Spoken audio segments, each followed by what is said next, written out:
We are exactly 2 weeks away from the NFL draft, and one of the videos that I do every single year, I figure it's a good time to update you guys on which players I would sell before the NFL draft, and spoiler alert, they all play the same position. So before we get into the video, if you guys get some value from this, and I promise you that you will, leave a like down below, subscribe to the channel if you are new, and make sure to check out everything we got going on over at Flock Fantasy Dynasty Rookie Prospect Guide live right now. We have our trade calculator, tons of other features, link down below for that in the description. I'll be showing off some of those throughout the video. So without further ado, let's get into it.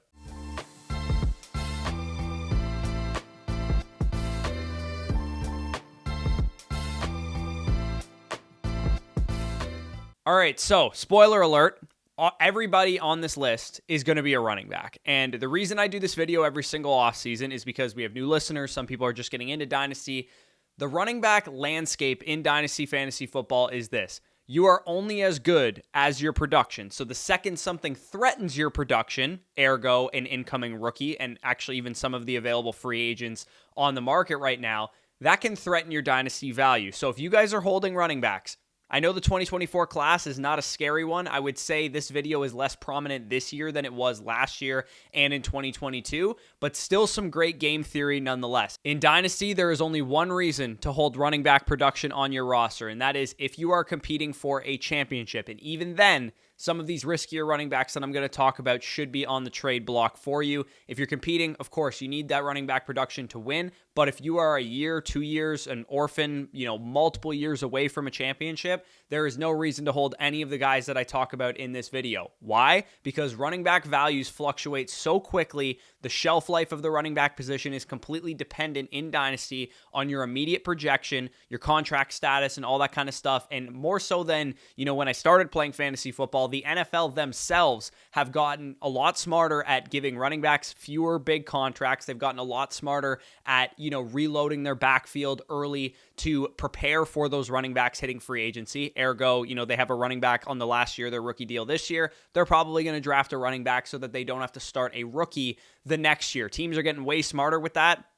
Back when I started playing fantasy, it seemed that if a team hit on a 2nd to 7th round running back, a non-first round guy, they would just let him ride for 3 to 4 years and never threaten his workload. They just trusted that guy to stay healthy. And of course, nowadays they don't stay healthy and they're, covering their own asses in the NFL a little bit more than they used to. So last year was the big example of a guy seeing his production and his immediate Dynasty value nuked right at the top of the running back board. We had Kenneth Walker get Zach Charbonnet added into his backfield, basically instantly nuking both of their value because we liked both guys coming out and, they kind of cannibalized each other from a value standpoint. So bottom line is you don't want to be holding this year's Kenneth Walker. You don't want to be holding this year's Tyler Algier, for example. And last year's running back class, like I said, was better than the one that we have this year. The only running backs that I'd be holding throughout the NFL draft, if you are a non-competitive team, are the top-end assets: Bijan Robinson, Breece Hall, Jahmyr Gibbs, Christian McCaffrey, and Jonathan Taylor. And honestly, that's pretty much the end of the list. Those top 5 guys,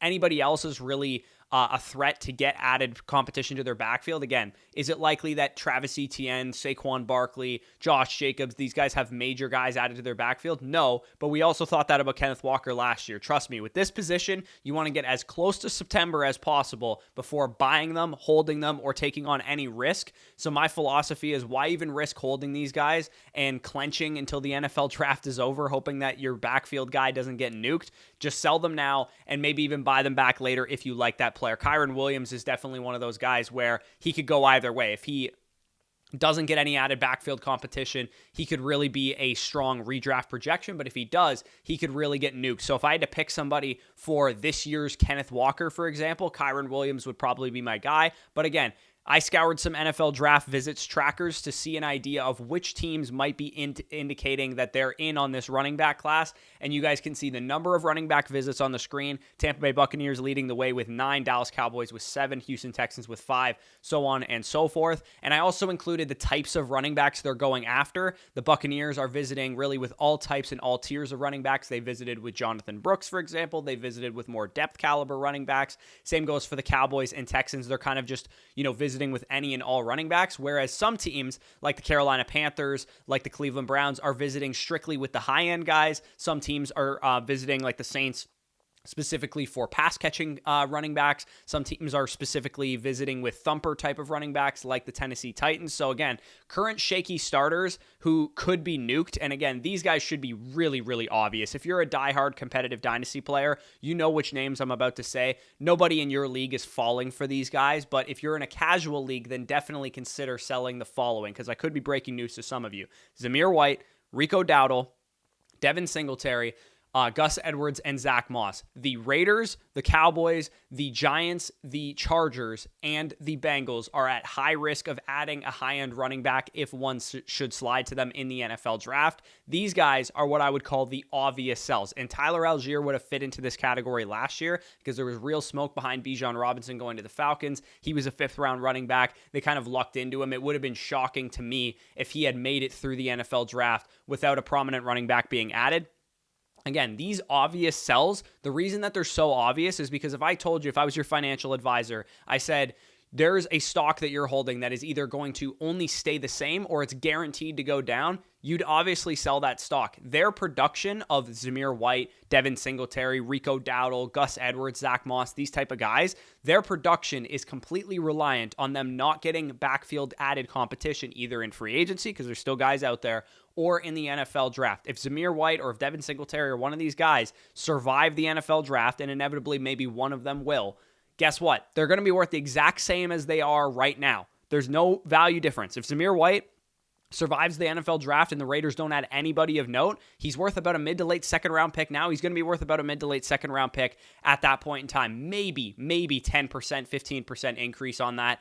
That contender that wants to buy a Zamir White share right now, if they were smart, they would wait until after the NFL draft. But even still, you can get very solid options in trades for these guys right now. You can see Zamir White was sold for a second and a third round pick, a second round pick. He was sold in a package deal for Terry McLaurin. He was sold in a package deal for Devontae Adams. If you can move up, tier up on assets using some of these pieces that have value right now, but you don't really want to hold them, that's what you should be doing. Use Zamir White plus a first round pick and go after Jonathan Taylor. Use Zamir White plus a second or 2 second round picks, go after Travis Etienne. You can get better running back assets right now that are safer by using some of these guys. You could see Singletary was sold with a fourth for Kenneth Walker. You could see Singletary and Curtis Samuel were sold for 2-2s. Gus Edwards, for example, with Jaylen Warren was sold for Stephon Diggs. Gus Edwards with a couple other pieces for Derrick Henry. These are the type of guys that you want to move off of. So go through your teams, go through some of these running backs that are obvious sells, and then in each league, find the contenders, not the elite superstar teams that you can see in your league, but the guys that are on the fringe. The 4th, 5th, 6th, 7th best teams in your league who could use some running back help. And on our site, flockfantasy.com, we have a new feature that is being rolled out right now where you can import all of your dynasty teams. You can see your team. You can see your league mate's team, as you can see one of my teams on the screen right now. And you can see who has strength at each position, where all of the guys that you have are ranked among our community rankings right now. One of my rebuilders you can see on the screen, I drafted some of these guys at a value: Rachaad White, Chubb Hubbard, Roschon Johnson, guys like that. And right now, what I'm going to be doing across all of my leagues is going to some of the contending teams and seeing if they could use some running back depth. You can see this guy's team right now, this Steeman Beeman guy, has just Jahmyr Gibbs, Zamir White, Jerome Ford, guys like that. If he thinks he's a competitive team, I don't personally think he is, but if he thinks he's a competitive team, I might be able to get away with selling him, Rachaad White for one of his late first round picks. Maybe I could sell him Chubb Hubbard for that 206, or maybe I can sell him both guys for 111 and 306 or something like that. So again, take your obvious sells, take your guys that you want to move off of, especially if you're a rebuilder like my team in this example is, and see if you can get up to just draft capital, re-roll them into draft picks, or maybe go after wide receivers, tight ends, or quarterbacks who are more, of course, we know, stable assets going forward. Another example, you guys can see this guy's team here. Jonathan Taylor and Kyron Williams are his only real running backs. He has Nick Chubb, not a whole lot of depth behind him. If he wants Chubb Hubbard, 210 and 310, Chubb Hubbard's all yours, because he could absolutely get nuked by a Jonathan Brooks, by a Trey Benson in the NFL draft, and I can offload that risk for basically decent draft picks. I trust my ability to draft players at the 210 and 310. that could work into my lineup. So again, those strategies may work. Those obvious sells may work. But if your league mates are not complete tacos, there's a good chance that you trying to sell Chuba Hubbard isn't going to fly. They're going to say, hey, I'm going to wait until closer to the NFL season to buy running back production. They're going to say, hey, I'm going to wait until after the NFL draft before I buy Zamir White, before I buy any of these guys. And your league mates are obviously a lot smarter than some of the league mates of those trades that I was talking about. And congrats, you're in a sharp Dynasty league. So let's talk about some of the non-obvious Dynasty sells at the running back position, because like I said, Zamir White, Rico Dowdle, Devin Singletary, these are obvious Dynasty sells. If you're not selling them right now, you're doing yourself a disservice, because like I said, they're not going to go down in value if they survive the NFL draft, but they absolutely will go down in value if they do not. So number one on this list is Rachaad White. My Tampa Bay Buccaneers have met with 9 running backs, the most of any NFL team. A lot of those came at the Combine, but they have had some 30 visits as well. Despite the RB1 season that we saw from Rachaad White last year, he was very good. The Bucs still want to add a thumper in addition to Sean Tucker, who they still believe in. They've still been complimentary of. A day 2 addition to this backfield may be incoming. They could add an Audric Estime, Ray Davis, who our offensive coordinator coached in college. As a Bucs fan, I've watched every Jason Light press conference so far, and he seems to be one of the only GMs that has mentioned he likes this running back class.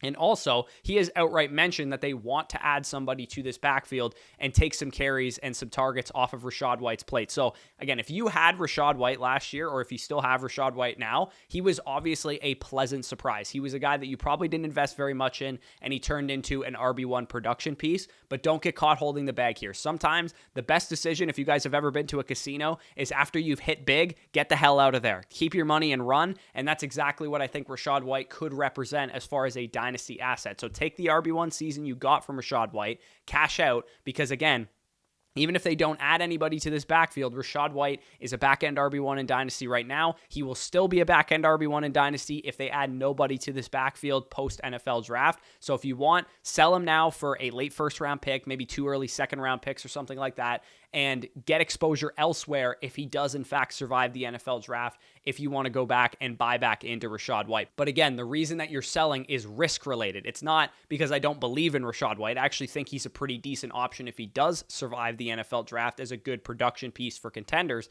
but we're foregoing that risk by saying we're not going to buy him right now, especially if you're a contender looking to buy production. Do not do it right now.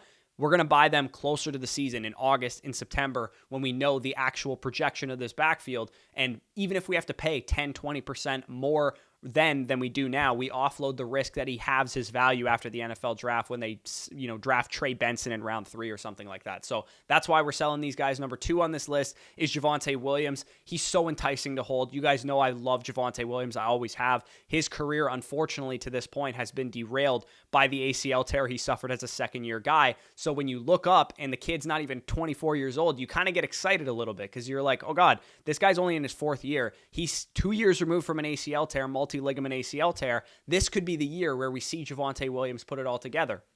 However, I would argue that he should have been better last year. Last year, he was RB18 in expected fantasy points per game, right? That's mid RB2 value in terms of a workload. He had top 12 targets at the position, and he ranked just 52nd out of 59 qualifying running backs in PFF rushing grade. He commanded the work, but basically did nothing with it. He was the RB31 in actual fantasy points per game, despite being RB18, like I said, in expected points per game.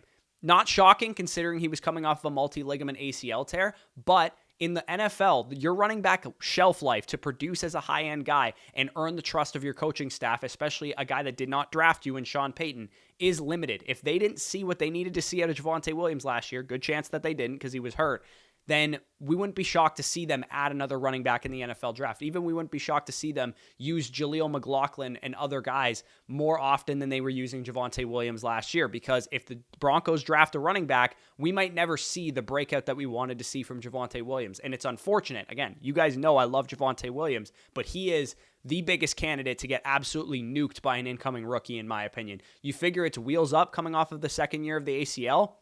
But that's not the way that NFL coaching staffs are going to look at it. They're going to see him as unreliable. They're going to want another piece into the backfield. So for me, he's nuke candidate numero uno. We might never ever see that breakout that we wanted to see from Javonte Williams. And yet, he's still valued as a top 16 dynasty running back, which means you can get real NFL draft capital, real wide receiver value from your rookie draft right now. If he survives, he probably isn't going to move up all that much anyway. So selling Javonte Williams now for an early second round pick, or maybe even Javonte plus for a late first round pick. The Broncos have actually only met with one running back, and that was Audric Estime, and they're not actually in possession of their second rounders, but even their third and their fourth rounder would pose an immediate threat to Javonte Williams' value as well as his actual production. So again, I love Javonte Williams. You guys know this, but in my opinion, he is very risky to hold and should carry some open market value on the dynasty trade market. I have him in one league. For example, you guys can see this is another one of my league mates' teams. My team has Javonte Williams on it. I'm a competitive team, but if I'm looking to sell Javonte Williams, maybe I could go to this guy and say, hey, you could use some running back help. I don't think this guy's a contender yet, but he might be thinking he's close to contending once he adds, say, Malik Neighbors at 104,